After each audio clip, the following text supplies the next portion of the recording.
Eckhart Tolle is a great teacher of mine.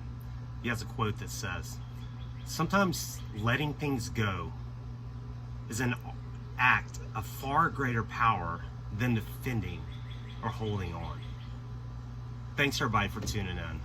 So I've taken a few days off, just kind of sorting through my life situation. And, I'm first off want to thank everybody. I've had some really awesome people out there that have been so supportive and kind and encouraging me to keep doing these. And I really do appreciate each and every one of you. So I just want to talk about letting go. I've gotten to a place, I've been through a lot of suffering. I've done a video on that. And, sometimes that's all you can do is let go. We cling to things, we hold on to things out of fear of the past, fear of the unknown. We cling to things because of attachment, and attachments keep us from source, from God. I've learned through this process and can feel such a weight lifting off of me just by realizing it's time to start letting some things go. And some of the things that I've learned through this that I'm deciding to let go and want to talk about, and these are things that apply to everyone. These are things we can all learn to let go of. And a lot of our holding on is based, like I said, in fear. It's in our conditioned programming. It's in our thoughts because we think of the past and we think of the future, and we're very rarely present. And now is the only time that we ever have, right now. So I'm going to go through some of the things I'm learning to let go of, and I think everybody can benefit from this. Number one, let go of how things should be. We're insane. We're truly insane to expect life to go our way all the time. We expect things to go great and never go wrong. Is that real life? No, it's not. Expectations are at the root of a lot of our suffering. When we expect people to act a certain way, when we expect things to go our way. What I'm learning through this, and suffering really does become grace, because if things didn't go bad, we would never learn in life. We would never grow. And while it's tough to embrace your suffering, while it's tough to embrace tough situations, the more you can learn to do that and be truly grateful in that moment, it's going to just really empower you. So, I got to learn to let go of how things should be. As long as we're worried about how things should be, we can't appreciate how things are. And even in my situation, there's a lot of unknown, there's a lot of struggle. Guess what? I've got so much to be grateful for. I have all the food I need today. I have a roof over my head. I have power. I have water. I have so many things. I have 2 amazing kids. I have dogs. I have so many things to be thankful for in my life right now. So I need to quit worrying about how things should be. Another thing I need to learn to let go of is fear. Fear is not real. It's really not. And most of the things that we fear in our life never happen to us. We spend so much time and energy being afraid, thinking of, oh, what if? If it's not happening now, folks, it's not real. And I have to take my own advice. I'm horrible at taking my own advice, but I don't feel bad about it because so are you. Everyone is. So I'm learning that. I got to let go of fear. I've got to let go of the past. Look, I've been living so misaligned since about 2011. I've been clinging to these jobs that are great jobs, great people, but it's not aligned with the person I am now. And when you live misaligned and you're trying to fool other people and appease other people, you suffer. You're going to suffer mightily.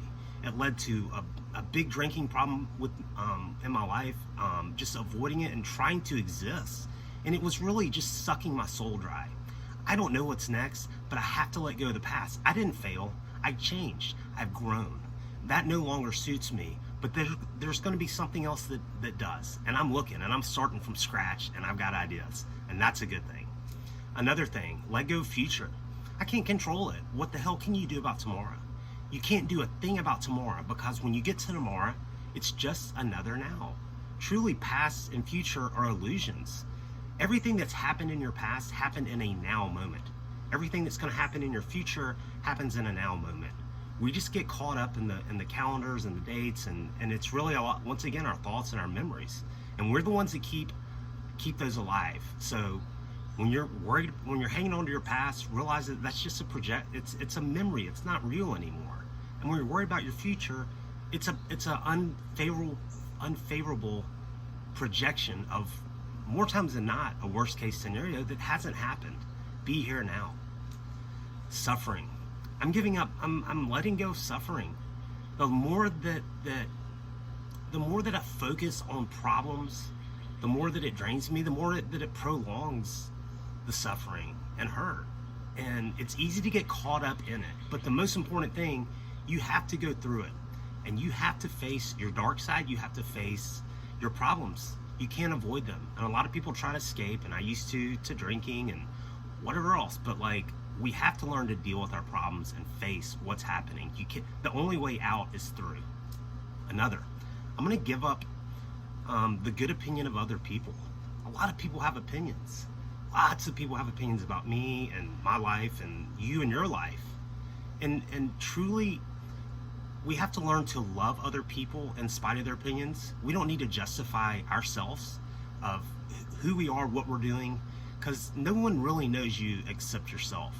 So it's okay. I'm just ready to let go of the good opinion of other people. I've been taught that for years, and it's time to do that. I'm going to love everyone, and not everybody's going to agree with me. And to try to get everyone to agree with us is really, it's insane too. Everyone's different. Attachments. I've learned through this, and I've lost a lot along the way, but it's really taught me what's important. You know, when we're kids, it's when the word my is introduced, or mine. You know, for example, let's say that you hear someone say, oh no, my car got stolen. Well, you would feel bad for them. What if it was your car? Totally different. We get attached to things, and attachments keep us from source. And what I've learned, there's a great movie on Netflix I recommend called Minimalism, but what I've learned is it's not about all the stuff. It's about being grateful for what you do have. And the things that we think we need, most of them we don't. So it's time for us to be more appreciative of what we do have and let go of these attachments to things. They keep us from source. And I'm also going to let go of what I can no longer control. It's tough. That's a tough one, and I struggle with that. But you know, we all have things in our life that are out of our control, and we fight like hell to try to control things that we can't. But it's time to lay that down and control the things that I can control. The resistance to holding on, it truly does a lot of damage to you.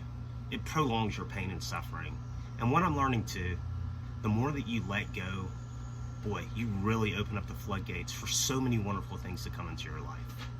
Be grateful today, man. Write that gratitude. Be grateful for what you do have. Be open-minded and learn to let these things go. They're really not that important. And the more that we cling to them, the more that it's going to hurt us. It's only damaging ourselves. Let go. Let life happen. It's going to be an interesting story, so please tune in. I appreciate everybody who likes my videos, who subscribe to the YouTube channel. Please share them if they can be beneficial to other people. That's why I'm doing this. Thanks, everybody. And as always, have a happy now, because you can't be happy yesterday, and you can't be happy tomorrow. Thanks.